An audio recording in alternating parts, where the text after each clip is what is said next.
नमस्कार। NPS study centre में आपका स्वागत है। आज हम सी एच एस एल का इंग्लिश का एनालिसिस कराएंगे, जो कि 9/3/2023 को शुरू हुआ था, मतलब हुआ था फर्स्ट शिफ्ट में। ठीक है, यहाँ लिखा हुआ है, देखिएगा, टायर 1 का है। इसके बाद मैं आपको मेंस का भी करा दूंगा। ठीक है, परेशान नहीं होना है, क्योंकि क्वेश्चन जो है इसी तरह का ही आता है, आपको मेंस में भी आता है। ठीक ना, तो आपको साथ ही साथ सीजीएल भी कराया जाएगा। ठीक है, उसे भी जरूर चेकआउट करें। एमटीएस तो चल ही रहा है, ठीक ना, उसे भी जरूर देख लें, ताकि क्वेश्चन का लेवल थोड़ा सा ऊपर नीचे होता है, लेकिन जो आपका जो वोकैब होता है वो सब में एक ही तरह का होता है। ठीक है, अपने साथ ही साथ अपने टेलीग्राम चैनल से भी जुड़ जाए। ठीक ना, टेलीग्राम चैनल से जुड़ जाए, उसका लिंक जो है डिस्क्रिप्शन में मिल जाएगा। उसमें आपको पीडीएफ जो है प्रोवाइड करा दिया जाएगा। ठीक ना, पीडीएफ जो है आपको प्रोवाइड करा दिया जाता है, ताकि आप आराम से और अच्छे से एनालिसिस कर सकें। ठीक है, चलिए बढ़ते हैं हमारे पहले प्रश्न की ओर। हमारा पहला प्रश्न क्या कहता है, पूछा है अरेंजमेंट करना है। ठीक ना, तो यहाँ पढ़ते हैं हम लोग, क्लाइमेट चेंज इज। देखिए यहाँ पे हमारा इज आ गया, वर्ब आ गया, उसके बाद हमारा ऑब्जेक्टिव आना चाहिए। तो ऑब्जेक्टिव आना चाहिए तो साथ में हेल्पिंग वर्ब भी चाहिए कुछ ना पहले। तो ए यहाँ देखिए लगा हुआ है क्यू में, a broad topic that of the include of periodics alternative of earth. ठीक ना, तो यहाँ ऑब्जेक्टिव यहाँ मिल गया अब्रॉड वाला। ठीक है, तो पहले क्यू हम देखेंगे, पहले क्यू पर कौन सा है। चलिए एगो मिल गया सीधे हम लोग को, क्यू मिल गया पहले। अगर नहीं मिलता तो क्यू देखते हैं, उसके बाद आगे चलते पढ़ते हैं। लेकिन क्यू मिल गया तो हम लोग इतना ही मार के आगे बढ़ जाइए, सोचना नहीं है क्या आगे सही है कि नहीं है। ठीक ना, अब इसे पूरा करते हैं। Climate change is a broad topic that includes periodic alterations in earth. Earth के बाद देखिए यहाँ पर कहाँ पर अर्थ है, तो उसके क्लाइमेट की बात होगी। तो climate caused by natural forces in combination. अब ठीक है, इसके आगे देखिए कम्बिनेशन की बात हो रहा है, तो यहाँ ह्यूमन एक्टिविटी की बात हो रही है। तो with the effect of the various human activity like the burning of, अब तो लास्ट में बचा है आपका fossil fuels and changes in land cover and biodiversity. तो आपका दूसरा ऑप्शन जो है सही है। चलिए आगे देखते हैं। अगला प्रश्न है कि एरर फाइंड करना है। ठीक ना, the recent discoveries have risen hopes about possible application. क्या बोला है, the recent discoveries have reason hopes about possible application. तो यहाँ है ना, यहाँ रीजन नहीं हो जाएगा, यहाँ राइज का रीजन किया गया है, लेकिन यहाँ होना चाहिए आपका राइज्ड होना चाहिए। ठीक ना, राइज्ड होप। ठीक है, राइज्ड होप। तो यहाँ ऑप्शन ए जो है, मतलब हैव राइज होप्स जो है, ये गलती है आपका। तो यहाँ क्या होना चाहिए, यह होना चाहिए आपका हैव राइज्ड होप्स। ठीक है, अबाउट पॉसिबल एप्लीकेशंस। तो आपका ए हो गया। चलिए आगे देखते हैं। अगला है एपोलॉजेटिक। क्या पूछा है, इसका सेम मीनिंग पूछा है, मतलब साइनो पूछा है आपका। ठीक ना, तो एपोलॉजेटिक मतलब होता क्या है, क्षमा मांगते हुए या खेदपूर्ण या लज्जित हो जाना, इस तरह का वर्ड होता है। तो इसे कहते हैं एपोलॉजिस्ट। इसका ऑप्शन जो है ए सही है, कंट्राइट। उसका मतलब भी होता है लज्जित होना, खेदपूर्ण होना, क्षमा मांगते हुए ना, पछताव करना। ठीक ना, सॉलिड तो मतलब मालूम पता ही होगा, खड़ा होना। स्टैग्नेंट मतलब होता क्या है, तो कोई चीज़ ठहरा हुआ होता है, उसे बोलते हैं स्टैग्नेंट। ठहरा हुआ है कोई चीज़, जैसे पानी में कोई चीज़ ठहरा हुआ है, तो उसे क्या कहेंगे, स्टैग्नेंट कहेंगे। और डायरेसिव का मतलब क्या होता है, डायरेसिव का मतलब होता है उपहासपूर्ण, मतलब किसी का उपहास उड़ाना, कुछ करना, मतलब उसकी खिल्ली उड़ाना, इस तरह की कहते हैं, तो उसे कहते हैं डायरेसिव। ठीक है, चलिए आगे देखते हैं। अगला प्रश्न है आपका, द सेज सैड। यहाँ क्या बोला है, इनडायरेक्ट में बदलना है। ठीक ना, इनडायरेक्ट से डायरेक्ट में देखते हैं। तो says sad man proposes and God disposes. तो द सेज सैड है, तो सैड के साथ आपका द डैट भी लगेगा। ठीक है, तो says sad that man proposes, यहाँ कोई आपका पासवर्ड नहीं है, तो सिर्फ सैड डैट मैन प्रपोजेस ही होगा, एंड गॉड डिस्पोजेस। यहाँ कहना क्या चाह रहा है, ये आपका यूनिवर्सल ट्रूथ है मेरे ख्याल से, ये जो है, हाँ हाँ सही बात है, ये जो है आपका यूनिवर्सल ट्रूथ है। तो यूनिवर्सल ट्रूथ में होता क्या है, ये जो होता है सीधा सीधा ही वही लिखाया जाता है। ठीक ना, तो क्या हो जाएगा इसका, the sage and says that says sad that that man propose and God dispose. ठीक है, आगे बढ़ते हैं। अगला प्रश्न है हमारा, slap on the wrist. Slap on the wrist, इसका इडियम्स क्या हो जाएगा? स्लैप ऑन द wrist का अ mild punishment. Slap on the wrist का मतलब हो गया किसी को सजा देना, ठीक है, दंड देना, उसी को बोलेंगे slap the wrist, a mild punishment, ठीक है। आगे देखते हैं, अगला क्या है आपका? सेम मीनिंग, मतलब साइनोनिम पूछा है, ठीक है, सेम मीनिंग साइनोनिम पूछा है। तो मैग्नेमिटी का मतलब होता क्या है? मैग्नेमिटी का मतलब होता है आपका उदारता होना, उदार होना, किसी चीज़ के प्रति उदार हो जाना, किसी के प्रति अच्छे से आप उसकी देखभाल करना तो उदार हो जाते हैं, ठीक है, तो उदार करना उसी का है। साइनोनिम्स क्या? अल्ट्रुइज्म। अल्ट्रुइज्म का मतलब होता वही होता है परोपकारित होना, उदार हो जाना, ठीक है। व्यूरुलेंस का मतलब क्या होता है? व्यूरुलेंस का मतलब होता है द्वेष, द्वेष होना, एकदम आपके अंदर द्वेष हो जाना किसी के प्रति, ठीक ना। वोलाटाइल का मतलब क्या होता है? वोलाटाइल का मतलब होता है आपका कि जो आसानी से बदल जाए, ठीक ना, आसानी से बदल जाए। इनविडिसेंस मतलब होता क्या है? इसका मतलब होता है द्वेषपूर्णता, इसका भी मतलब क्या होता है? तो द्वेषपूर्णता होता है, ठीक है। चलिए आगे देखते हैं। तो ये देखिए इसका ये एंटोनिम्स हो गया, ये दोनों मैग्नेनिमिटी का जो है ना, ये दोनों हो गया आपका एंटोनिम्स हो गया, ठीक है। चलिए आगे देखते हैं। A man may die, nations may rise and fall, but an idea lived on, ठीक है। तो लिव्ड ऑन नहीं होगा, ये पास्ट वाला नहीं होगा, लिव्स ऑन होगा, सिर्फ सिंपल सा लिव्स ऑन होगा, ठीक है। चलिए आगे देखते हैं। अगला प्रश्न है आपका, क्या बोला है? ग्रामेटिकल एरर ढूंढना है, ठीक ना। तो पढ़ते हैं हम लोग। And it just recently awarded, ठीक है, वो भी जस्ट ही उनको मिला है, ये अवार्ड मिला है $1 मिलियन कॉन्ट्रैक्ट का। कितने का? तो $1 मिलियन का कॉन्ट्रैक्ट उसे मिला है, डायरेक्ट रिस्क ऑफ करप्शन, ठीक है, करप्शन के थ्रू। तो इसमें कोई भी एरर नहीं है, सब सही है, ठीक है। आगे देखते हैं। आगे क्या है? Ravi gave you the information, passive से एक्टिव बदलना, इसको बदलते हैं, एक्टिव से पैसिव बदलना है तो क्या बोलेंगे?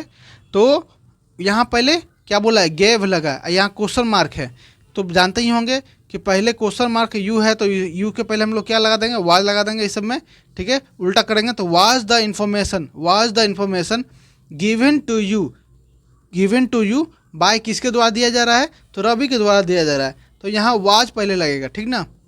आगे देखते हैं प्रश्न की ओर। अगला प्रश्न है आपका body and Saul. Body and Saul का मतलब होता क्या है? बॉडी एंड साउल का मतलब होता है किसी के प्रति पूरी तरह से श्रद्धा होना, ठीक ना। बॉडी एंड साउल का मतलब होता है किसी के प्रति पूरी तरह से श्रद्धा और भाव होना, ठीक ना। तो होली एंड इंटायरली, पूरी तरह से। आगे चलते हैं।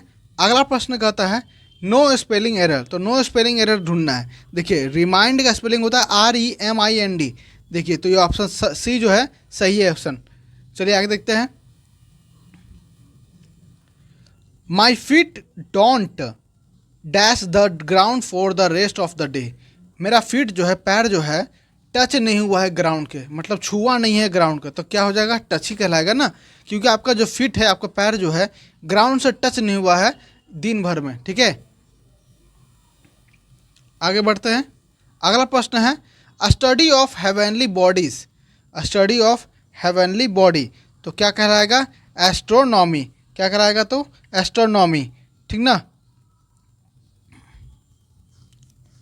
वहीं न्यूमोलॉजी की बात करें, न्यूमोलॉजी में क्या हो जाएगा आपका? संख्या विज्ञान की बात किया जाता है, पढ़ाई की जाती है, ठीक है, संख्या विज्ञान की पढ़ाई की जाती है। एस्ट्रोलॉजी की बात करें तो सौर ग्रह या तारों की पढ़ाई की जाती है, ठीक है। वहीं एस्ट्रोलॉजिंग की बात करें तो इसमें आपका जो है खगोल विधा की बात की जाती है, खगोल विधा की जो है बात की जाती है, किसमें? तो स्टार गेजिंग में, ठीक है। चलिए आगे प्रश्न देखते हैं। अगला प्रश्न है however even after independence in 1947 British expatriate firms did not suddenly dash from India, ठीक है। तो इसका ऑप्शन क्या हो जाएगा? डाइवेस्ट हो जाएगा। क्या हो जाएगा? डाइवेस्ट हो जाएगा, ठीक है ना। और कंसेक्रेट का मतलब क्या हो जाएगा? किसी से डरना, भय होना, ठीक ना, कंसेक्रेट मतलब। चलिए आगे देखते हैं। Choose the incorrectly spelled word. Choose the incorrectly spelled word. तो पहले सही देखते हैं। ग्लूमी का मतलब क्या होता है? डार्क होना, डीम होना, ठीक ना। ब्लूम का मतलब क्या होता है? ब्लूम का मतलब होता है आपका प्रोड्यूस करना, ठीक ना। और उसकी डेवलप, जैसे कि प्रोड्यूस करना कह रहे हैं। ब्लूम का मतलब होता है कि कोई फ्लावर है जिसे आप जो है ना प्रोड्यूस करते हैं, बढ़ाते हैं, ठीक ना। तो उसकी डेवलपमेंट में अपनी पूरी देखभाल करते हैं, उसे ब्लूम कहते हैं। अब ब्रूम का मतलब होता है कि साफ़ करने वाली एक मशीन है। ये क्या है? साफ़ करने वाली मशीन कहलाती है ब्रूम।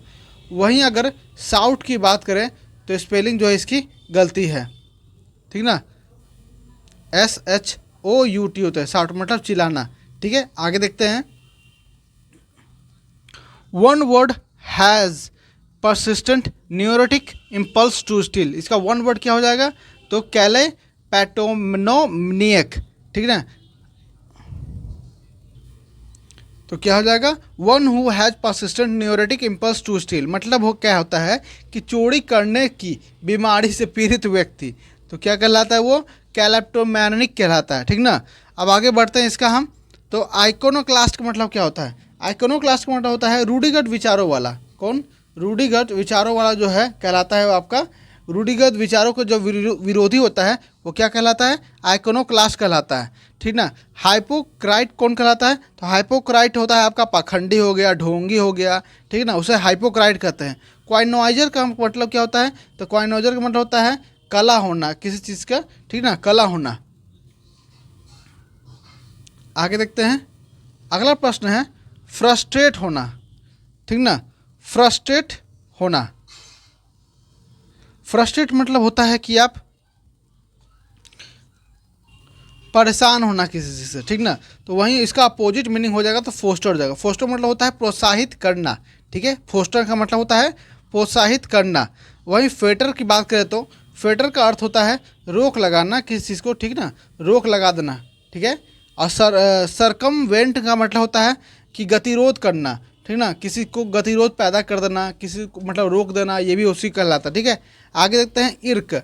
इर्क का मतलब होता है सताना, गुस्सा दिलाना, ठीक ना, सताना या गुस्सा दिलाना। 18 नंबर क्या कहता है? ये आपका है जो है ये बैठाना है, ठीक है। तो पढ़ते हैं हम लोग। देखिए पहले देख लीजिएगा ऑप्शन में PQ से स्टार्ट किया जाए, ठीक है। तो P और Q को देखते हैं पहले हम लोग।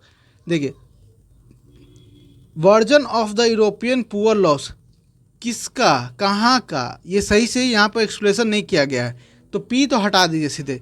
अब Q बचा। तो in former colonies such as Ghana, Jamaica, India and the, देखे यहाँ बताया गया है कहाँ कहाँ, यहाँ सीधे बता दिया गया है यूरोपियन पुअर लॉज, ठीक है। तो यहाँ देखिए Q से स्टार्ट हुआ। अब आगे देखते हैं एंड द। अब एंड द कहाँ का? एंड द एक और कंट्री के नाम लिया गया है मेरे ख्याल से, Ghana, Jamaica, India and the Philippines. देखिए यहाँ पर एस में लिखा है फिलीपींस, फिलीपींस लिखा है। The basic welfare services grew out of the modified. लेकिन यहाँ देखिए अगर QP ले जाते हैं तो लिखा है India and the version of the European poor loss. यहाँ कोई मतलब ही नहीं हो रहा है इसका मतलब, ठीक ना। तब आगे देखते हैं इसका क्या बोला है। In former colonies such as Ghana, Jamaica, India and the Philippines the basic welfare services grew out of modified version of the, अब हुआ version of the European poor laws, charitable and missionary activities and the introduction of western juvenile justice procedure, ठीक है। तो ये इस तरह हुआ आगे का बैठाने का तरीका हुआ, रीअरेंजमेंट करने का, ठीक ना। इसे अच्छे से देखना चाहिए, ठीक है। आगे बढ़ते हैं। अगला प्रश्न है क्या पूछा है? वन वर्ड सब्स्टिट्यूट है आपका। One who hates institution of marriage, जो मैरिज के खिलाफ होता है उसे क्या कहते हैं? तो मीजोगैमिस्ट कहते हैं। क्या कहते हैं? तो मीजोगैमिस्ट कहते हैं। जो विवाह से घृणा करता हो, ठीक है, उसे क्या कहते हैं? मीजोगैमिस्ट कहते हैं। पेडेंटिक का मतलब क्या होता है? पेडेंटिक का मतलब होता है आपका नियम और विवरण का ध्यान रखने वाला, एकदम एकदम नियम पर चलने वाला, एकदम विवरण को सही से अच्छे से देखने वाला, तो उसे क्या कहते हैं? पेडेंटिक करते हैं। जैसे कि अर्थ हो गया आपका पंडित हो गए, वे सब हो गए, ठीक है। पॉलीग्लॉट, पॉलीग्लॉट का मतलब क्या होता है? एक से अधिक भाषा जानने वाला व्यक्ति, ठीक है। एक से अधिक भाषा जानने वाला व्यक्ति को क्या कहते हैं? पॉलीग्लॉट कहते हैं। ठीक है। कंक्वेट का मतलब क्या होता है? तो कंक्वेट का मतलब होता है वो ऐसी स्त्री या मोहिनी जिसे हम लोग बोलते हैं, ऐसी स्त्री जो योगी को उसका ध्यान भटका सके, ठीक है, उसका ध्यान भंग कर सके, तो उसे क्या कहते हैं? कोएग्वेट कहते हैं, ठीक है, कोएग्वेट कहते हैं। अगला प्रश्न चलते हैं। अगला प्रश्न है आपका, क्या बोला है? सिमिलर वर्ड ढूंढना है। तो क्वेंड्री का मतलब पहले होता क्या है ये समझिए। क्वेंड्री का मतलब होता है पहले असमंजस में पड़ जाना, असमंजस में पड़ जाना, ठीक है। तो वही हो गया इसका सेम मीनिंग होगा इम्पेज का, गतिरोध करना, असमंजस में पड़ जाना, तो हो गया इसका सिनोनिम्स। अब आगे देखते हैं ब्रीच का मतलब क्या होता है। ब्रीच का मतलब क्या होता है? तो ब्रीच का मतलब होता है मस्त, बेपरवाह होना, मस्त एकदम, या कुछ भी सोचना, विचार करना, बेपरवाह हो जाना एकदम। कलिक का मतलब क्या होता है? तो गुट होता है। क्या होता है? गुट होता है, ठीक है। किंच का मतलब क्या होता है? तो करने में कोई चीज़ आसान हो जाना, काम करने या कोई चीज़ करने में आसान हो जाना, ठीक ना, तो उसे क्या कहते हैं? किंच कहते हैं। चलिए आगे देखते हैं, आगे पढ़ते हैं हम लोग। पैराग्राफ क्या है? Many fruits and vegetable change. पहले अच्छे से पूरा पढ़ लीजिएगा, 1 मिनट लगेगा आपको पढ़ने में, ठीक ना, ज़्यादा बड़ा देता नहीं है, उसके बाद बनाया जाएगा, ठीक है। फिल इन द ब्लैंक्स पहले पढ़ते हैं कंप्रीहेंशन अच्छे से। क्या है? Many fruits and vegetable change dash as they ripen. For example tomatoes, strawberries and red bell pepper all change from green to red.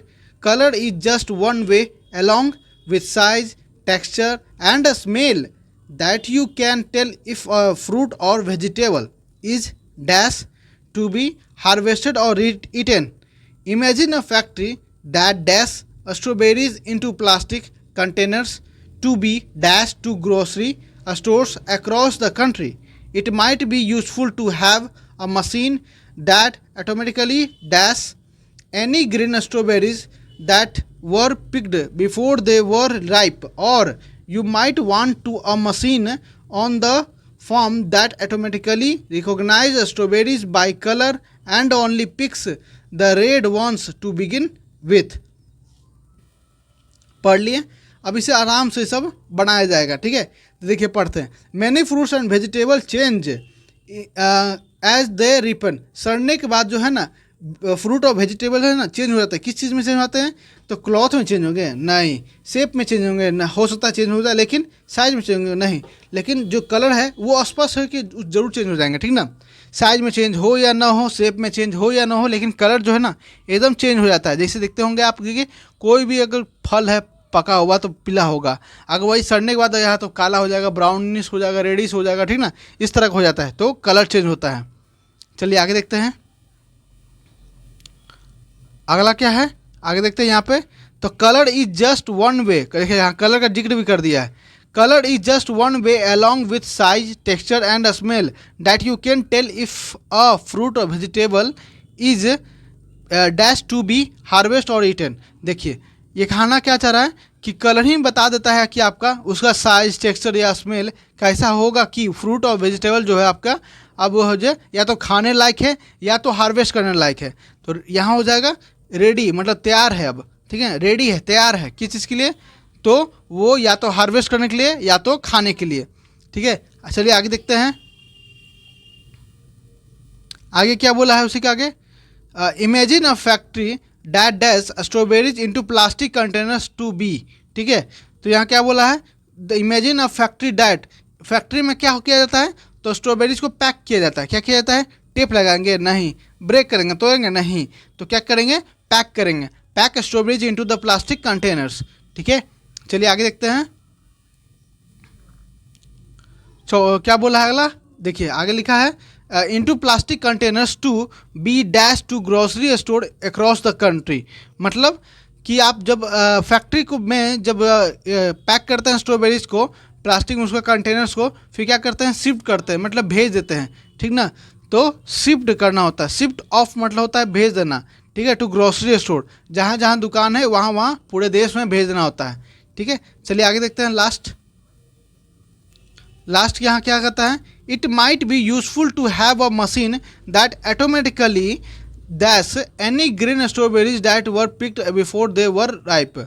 मान लीजिए अगर कोई मशीन जो है उसे हटा देती है। क्यों हटा देती है? कि वो ग्रीन स्ट्रॉबेरी जो है ना, वो अब जो है ना वो पकने लगी है, पकी हुई थी, ठीक है ना, तो उसे क्या करेगी? रिजेक्ट कर देगी, हटा देगी। ठीक है, तो आज हमारा प्रश्न यहीं ख़त्म हुआ। 25 इंग्लिश का मैंने आपको एनालिसिस करा दिया। ठीक है, इसे आप अच्छे से पढ़ें। आपका मेंस का जो एग्ज़ाम है ना, उसमें ज़रूर ही बहुत अच्छे फ़ायदेमंद होंगे। ठीक है, आप टेलीग्राम चैनल से भी जुड़ जाए, ताकि इसको PDF जो है आपको प्रोवाइड करा दिया जाएगा। तो मिलते हैं अगले नेक्स्ट वीडियो में। धन्यवाद।